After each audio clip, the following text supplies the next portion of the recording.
மாவட்டம் ஸ்ரீவில்லிபுத்தூரில் உள்ள ஆண்டாள் கோவில் ஆடிப்பூர தேர் திருவிழா கொடியேற்றத்துடன் நேற்று தொடங்கியது. 108 வைணவ ஸ்தலங்களில் மிக முக்கியமானதாக கருதப்படுவது ஸ்ரீவில்லிபுத்தூராகும். லட்சுமி தேவியின் அம்சமாகிய ஸ்ரீ ஆண்டாள் மானிட பெண்ணாக பிறந்து பூமாலை சூட்டி பின் பாமாலை பாடி இறைவனை அடைந்தது ஸ்ரீவில்லிபுத்தூரில்தான். இங்கு ஆண்டாளின் ஜென்ம நட்சத்திரமான ஆடிப்பூர திருவிழா ஒவ்வொரு ஆண்டும் மிக வெகு விமர்சையாக கொண்டாடப்படும். நேற்று ஸ்ரீவில்லிபுத்தூரில் கொடியேற்றத்துடன் துவங்கியது. நேற்று கொடியேற்றத்துடன் துவங்கிய ஆடிப்பூர விழாவில் 5ஆம் திருநாள் 10ஆம் தேதி 5 கருட சேவையும் 12ஆம் தேதி ஸ்ரீ ஆண்டாளின் மடியில் தலை வைத்து ரங்கமன்னார் சயனித்திருக்கும் சைன சேவையும் நடைபெறும். முக்கிய நிகழ்வான திரு ஆடிப்பூர தேரோட்டம் 14ஆம் தேதி நடைபெறுகிறது. பிரம்மோற்சவ திருவிழா நடைபெறும் 8 நாட்களும் ஸ்ரீ ஆண்டாள் ஸ்ரீ ரங்கமன்னார் பல்வேறு வாகனங்களில் எழுந்தருளி நகரின் முக்கிய வீதிகள் வழியாக வலம் வந்து பக்தர்களுக்கு அருள் பாலிப்பர். முன்னதாக நேற்று கொடியேற்றம் நடைபெறும் நிலையில் ஸ்ரீ ஆண்டாள் ஸ்ரீ ரங்கமன்னாருக்கு சிறப்பு அபிஷேக ஆராதனைகள் நடைபெற்றது.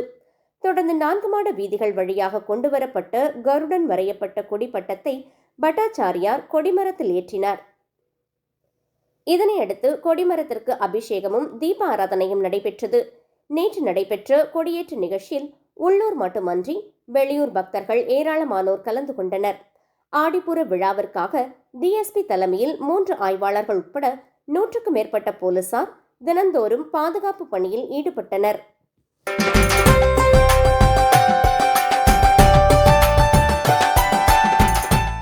ஆடி கிருத்திகையில் ஆறுமுகனை வழிபட தேடி வரும் நன்மை என்பது ஆன்றோர் வாக்கு.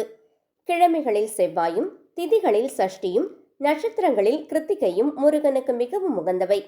தட்சிணாயன துவக்கமான ஆடி மாதத்தில் வரும் ஆடி கிருத்திகை மிகவும் சிறப்பு வாய்ந்தது. இன்று பழனி, திருச்செந்தூர், திருத்தணி போன்ற அறுபடை வீடுகளிலும் மலேசியா, இலங்கை போன்ற முருகன் கோவில்களிலும் வெகு விமர்சையாகவும் விசேஷமாகவும் இந்த திருநாள் கொண்டாடப்படுகிறது. நெல்லை மாவட்டம் பாளையங்கோட்டையில் மேலவாசல் அருள்மிகு பிரசன்ன விநாயகர் மற்றும் ஸ்ரீ சுப்பிரமணிய சுவாமி திருக்கோவில் அமைந்துள்ளது. ஆங்கிலேயர் ஆட்சி காலத்தில் இந்த இடம் கோட்டையாக அமைய பெற்று காவல் நிலையமாக செயல்பட்டு வந்தது. கோட்டையின் கீழே அருள்மிகு பிரசன்ன விநாயகர் மற்றும் ஸ்ரீ வள்ளி தேவசேனா சமேத ஸ்ரீ சுப்பிரமணிய சுவாமி திருக்கோவில்கள் அமைய பெற்று மக்களின் பயன்பாட்டில் உள்ளது. பழமை வாய்ந்த இந்த திருக்கோவிலில் ஆடி கிருத்திகையை முன்னிட்டு ஸ்ரீ சுப்பிரமணிய சுவாமி திருக்கோவிலில் சிறப்பு வழிபாடுகள் நடத்தப்பட்டது. இதற்காக அதிகாலை நடை திறக்கப்பட்டு காலை சந்தி பூஜைகள் நடைபெற்றது. தொடர்ந்து யாக குண்டம் வளர்க்கப்பட்டு கணபதி ஹோமம் நடத்தப்பட்டது.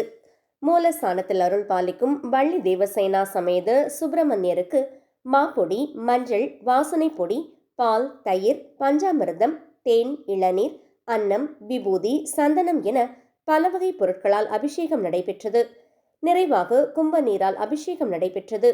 சிறப்பு அலங்காரத்தில் காட்சி கொடுத்து ஸ்ரீ வள்ளி தேவசேனா சமேத ஸ்ரீ சுப்பிரமணிய சுவாமிக்கும் மகா அரத்தி காண்பிக்கப்பட்டது.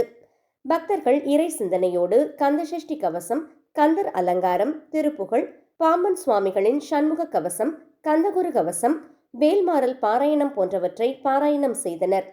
இந்த ஆடி கிருத்திகை நிகழ்வினை ஏராளமான பக்தர்கள் தரிசனம் செய்தனர். தொடர்ந்து பக்தர்களுக்கு அன்னதானம் வழங்கப்பட்டது.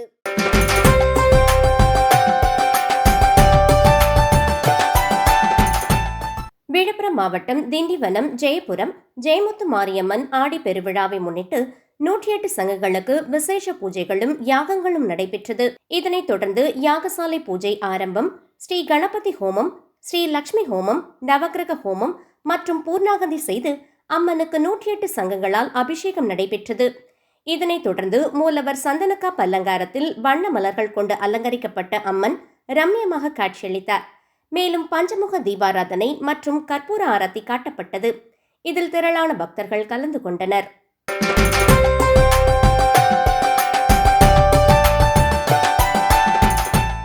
செங்கல்பட்டு மாவட்டம் அச்சிரப்பாக்கம் அடுத்த பெருங்கருணை கிராமத்தில் நடுப்பழனி என்னும் அருள்மிகு மரகத தண்டாயுதபாணி திருக்கோவில் உள்ளது. இத்திருக்கோவிலில் ஆடி கிருத்திகையொட்டி கணபதி ஹோமம் நடைபெற்றது. அதனைத் தொடர்ந்து 108 பால் குடங்கள் முருக பக்தர்கள் ஏந்தி கனகமலையை வலம் வந்து நடுப்பழனி மலை மீது ஏறி மரகத தண்டாயுதபாணி சுவாமி ஆலயத்தை அடைந்தனர். அதன் பின்னர் பக்தர்கள் கொண்டு வந்த பால் குடங்களை கொண்டு முருகப்பெருமானுக்கு பாலாபிஷேகம் செய்யப்பட்டது. அதன் பின்னர் சிறப்பு அலங்காரம், ஆராதனைகளும் நடைபெற்றன. இந்த விழாவில் கலந்து கொண்ட பக்தர்களுக்கு கோவில் நிர்வாகத்தின் சார்பில் பிரசாதமும் அன்னதானமும் வழங்கப்பட்டது. இவ்விழாவில் ஏராளமான பக்தர்கள் கலந்து கொண்டு மரகத தண்டாயுதபாணியை வழிபட்டு சென்றனர்.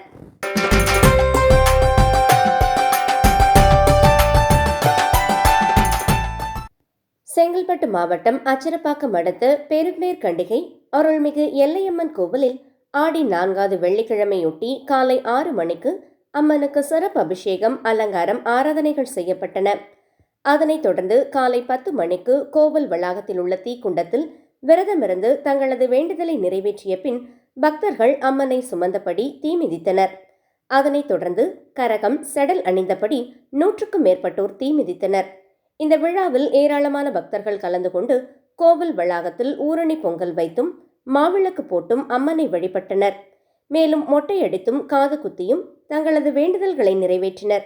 விழாவில் கலந்து கொண்ட பக்தர்களுக்கு பிரசாதமும் அன்னதானமும் வழங்கப்பட்டது. இந்த விழாவில் ஏராளமான பக்தர்கள் கலந்து கொண்டு அம்மனை வழிபட்டு சென்றனர்.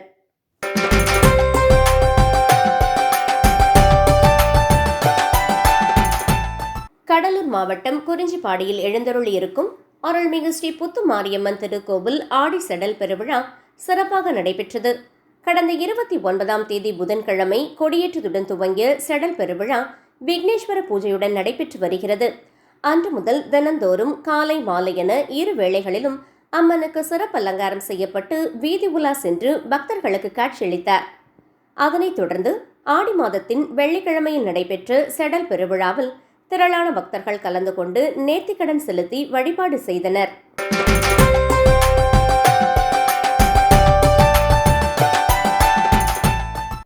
ஆடி கிருத்திகையொட்டி பழனி ஆண்டவர் சன்னதியிலிருந்து 1008 காவடி ஏந்தி 4 மாட வீதியில் வலம் வந்து அண்ணாமலையார் கோவிலில் பக்தர்கள் வழிபட்டனர். திருவண்ணாமலை நகரில் குமரகுரு கோவில், பவளக்குன்று கோவில், அண்ணாமலையார் கோவிலில் உள்ள பழனி ஆண்டவர் சன்னதி உள்ளிட்ட பல்வேறு முருகன் கோவிலிலிருந்து 1008 பால் காவடி, பன்னீர் காவடி, புஷ்ப காவடி ஏந்திய பக்தர்கள் அண்ணாமலையார் கோவிலில் திரண்டனர். ஆடி மாத கிருத்திகை தினமான நேற்று அண்ணாமலையார் கோவிலில் உள்ள பழனி ஆண்டவர் சன்னதியில் முருகப்பெருமானுக்கு சிறப்பு அபிஷேக ஆராதனைகள் நடைபெற்றது. இதனைத் தொடர்ந்து 1008 காவடி ஏந்திய பக்தர்கள் அரோகரா என பக்தி முழக்கமிட்டு மாட வீதியில் ஆனந்த நடனமாடி வலம் வந்து சுவாமி தரிசனம் செய்தனர்.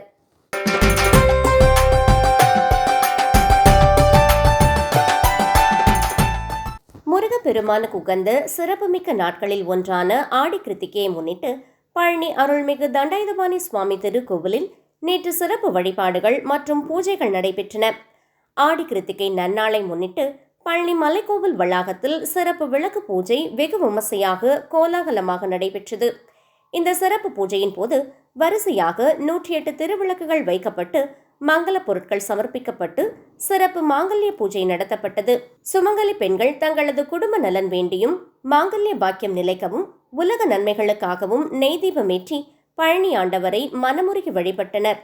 ஆடி கிருத்திகை என்பதால் பழனி மலைக்கோவிலில் நேற்று அதிகாலை முதல் பக்தர்கள் கூட்டம் அதிகமிருந்த நிலையில் மலையில் நடைபெற இருந்த 108 திருவிளக்கு பூஜையில் திரளான பெண் பக்தர்கள் மற்றும் சுவாமி தரிசனம் செய்ய வந்த பக்தர்கள் பலர் கலந்து கொண்டு அருள்மிகு தண்டாயுதபாணி சுவாமியின் அருளை பெற்று சென்றனர்.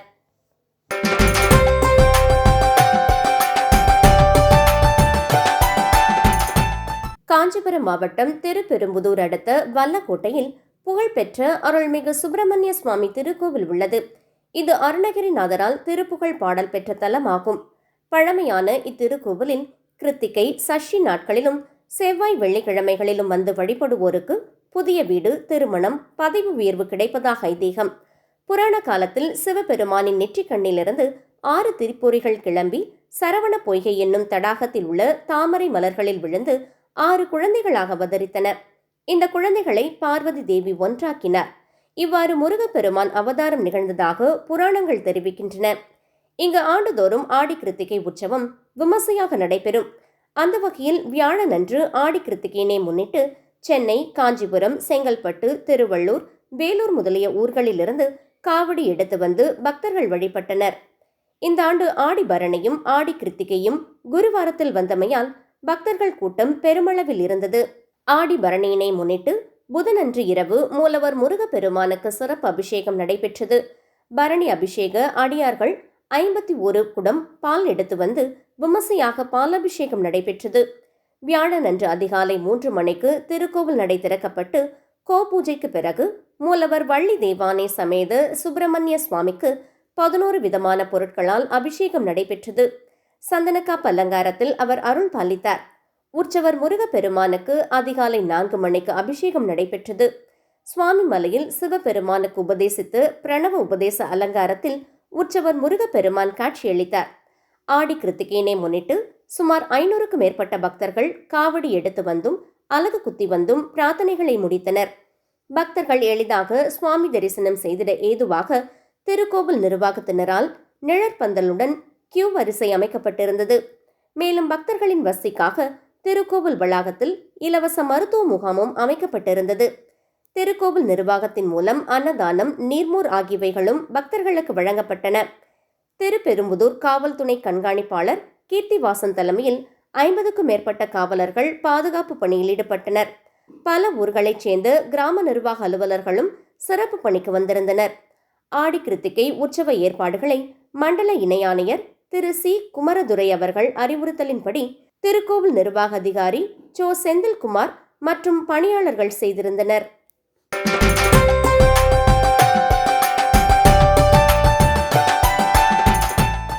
ஆடி கிருத்திகையை முன்னிட்டு நாகப்பட்டினம் அடுத்துள்ள புகழ்பெற்ற சிக்கல் சிங்கார வேலவர் திருக்கோவிலில் ஆயிரக்கணக்கான பக்தர்கள் பங்கேற்ற சிறப்பு வழிபாடும் 5000 லிட்டர் பாலாபிஷேகமும் விமர்சையாக நடைபெற்றது.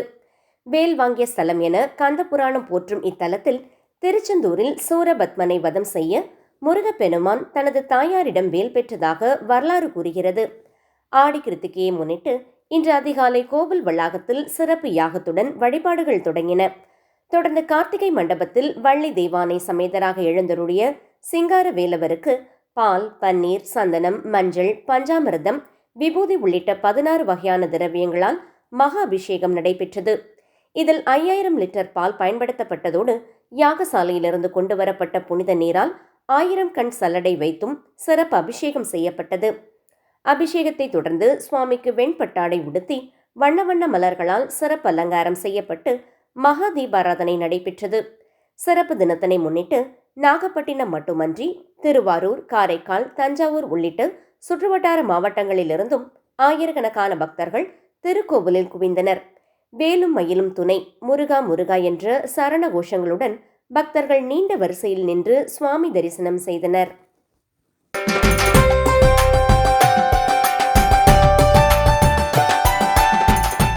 கிருஷ்ணகிரி மாவட்டம் ஓசூர் பிரம்மமலை பகுதியில் அமைந்துள்ள அருள்மிகு சுடலைமாட சுவாமி திருக்கோவிலில் தேய்பிறை நவமி திதியை முன்னிட்டு சிறப்பு பூஜைகள் பக்தி பரவசத்துடன் நடைபெற்றன. இதையொட்டி சுடலைமாட சுவாமிக்கு சிறப்பு மலர் அலங்காரம் செய்யப்பட்டு மகா தீபாராதனை நடைபெற்றது. பக்தர்கள் தங்கள் வேண்டுதலுக்கேற்ப அசைவம், சைவம், சுருட்டு உள்ளிட்ட பல்வேறு காணிக்கைகளை கொண்டு வந்து சுவாமிக்கு படைத்து வழிபட்டனர். பின்னர் பூஜையில் படைக்கப்பட்ட பிரசாதங்கள் பக்தர்களுக்கு வழங்கப்பட்டன. சிறப்பு பூஜையில் கலந்து கொண்ட பக்தர்கள் தங்களது குடும்ப நலன், உடல் நலம், தொழில் முன்னேற்றம் மற்றும் தீய சக்திகள் விலக வேண்டி சுடலைமாட சாமியை வழிபட்டனர். மேலும் பலர் தேங்காய் உடைத்து நேர்த்திக்கடன் செலுத்தியும் சிறப்பு அர்ச்சனை செய்தும் வழிபாடு மேற்கொண்டனர். தேய்பிறை நவமி நாளில் சுடலைமாட சாமியை வழிபட்டால் தீய சக்திகள் விலகி குடும்பத்தில் அமைதி, ஆரோக்கியம் மற்றும் வளம் பெருகும் என்பது பக்தர்களின் நம்பிக்கையாக உள்ளது. இதன் காரணமாக ஓசூர் மற்றும் சுற்றுவட்டார பகுதிகளில் இருந்து ஏராளமான பக்தர்கள் கோவிலுக்கு வந்து சுவாமி தரிசனம் செய்தனர்.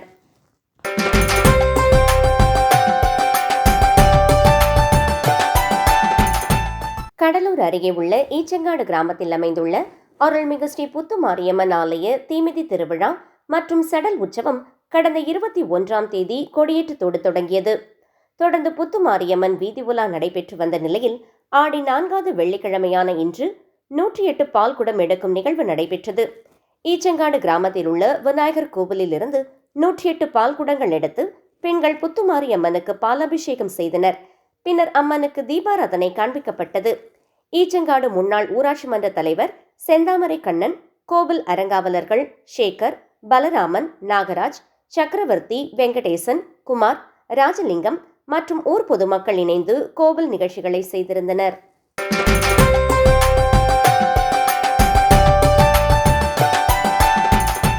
ஓசூர் ஏரி தெருவில் அமைந்துள்ள அருள்மிகு ஓம் சக்தி அம்மன் திருக்கோவிலில் ஆடி மாத வெள்ளிக்கிழமையை முன்னிட்டு அம்மனுக்கு சிறப்பு வழிபாடுகள் நடைபெற்றன. இதையொட்டி அம்மனுக்கு பல்வேறு வாசனை திரவியங்களால் அபிஷேகம் செய்து வண்ண மலர்களால் அலங்காரம் செய்யப்பட்டது. மேலும் அம்மனுக்கு ஏராளமான வளையல்களால் சிறப்பு வளையல் அலங்காரம் செய்யப்பட்டு மகா தீபாராதனை நடைபெற்றது. இதில் ஓசூர் மற்றும் சுற்றுவட்டார பகுதிகளைச் சேர்ந்த ஏராளமான பக்தர்கள் கலந்து கொண்டு அம்மனை பயபக்தியுடனும் தரிசனம் செய்து தங்களது வேண்டுதல்களை நிறைவேற வேண்டி பிரார்த்தனை செய்தனர். விழாவை ஒட்டி கோவில் வளாகம் பக்தர்களின் கூட்டத்தால் களை கட்டியது.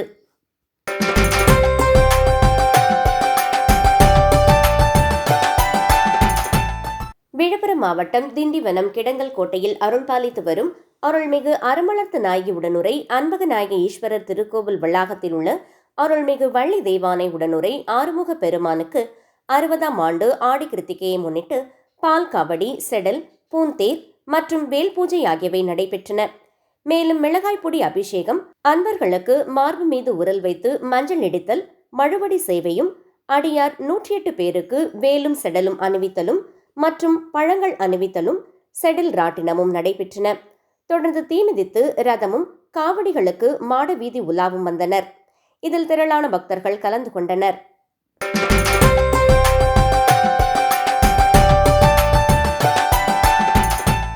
மயிலாடுதுறை மாவட்டம் தரங்கம்பாடி தாலுகா திருவிடைக்கழி கிராமத்தில் இந்து சமய அறநிலைத்துறைக்குட்பட்ட 1800 ஆண்டுகள் பழமை வாய்ந்த புகழ்பெற்ற அருள்மிகு பாலசுப்பிரமணிய சுவாமி கோவில் உள்ளது.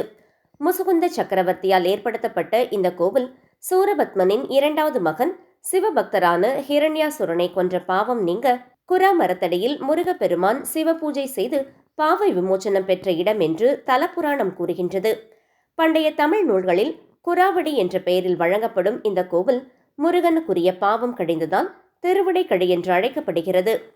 முருகனை மனம் செய்ய விரும்பிய தெய்வானை தவம் செய்த தலமாக விளங்கி வரும் திருவிடைக்கழி கோவிலில் சிவபெருமானை பூஜித்த நிலையில் முருகப்பெருமான் அருள்பாலிக்கின்றார். இத்தலம் திருச்செந்தூருக்கு நிகராக போற்றப்படுகிறது. அருணகிரிநாதர் உள்ளிட்டோர் இந்த ஆலயம் குறித்து பாடியுள்ளனர். பல்வேறு தல சிறப்புகளை உடைய இக்கோவிலில் ஆடி கிருத்திகையை முன்னிட்டு தமிழகத்தின் பல்வேறு பகுதிகளில் இருந்து 1000க்கும் மேற்பட்ட பக்தர்கள் பால் காவடி, பன்னீர் காவடி, புஷ்ப காவடி, பால்குடம் உள்ளிட்டவைகள் எடுத்து பாத யாத்திரையாக புறப்பட்டு திருவிடைக்கழிக்கு வருகை புரிந்தனர். மேலும் ஆடி மாத கிருத்திகையை முன்னிட்டு சுப்பிரமணியருக்கு பால் மற்றும் பல்வேறு திரவிய பொருட்கள், சந்தனம், இளநீர், தேன் கொண்டு சிறப்பு அபிஷேகங்கள் செய்யப்பட்டு பக்தர்கள் கொண்டு வந்த பாலினை கொண்டு அபிஷேகம் செய்யப்பட்டு அலங்காரத்துடன் மகா தீபாராதனையும் காண்பிக்கப்பட்டது. பாத யாத்திரை வந்த பக்தர்கள் உள்ளிட்ட பல்லாயிரக்கணக்கான பக்தர்கள் நீண்ட வரிசையில் நின்று காலை முதலே சுவாமி தரிசனம் செய்து முருகனுக்கு அரோகரா, கந்தனுக்கு அரோகரா என்று கோஷங்களை எழுப்பி வழிபட்டனர்.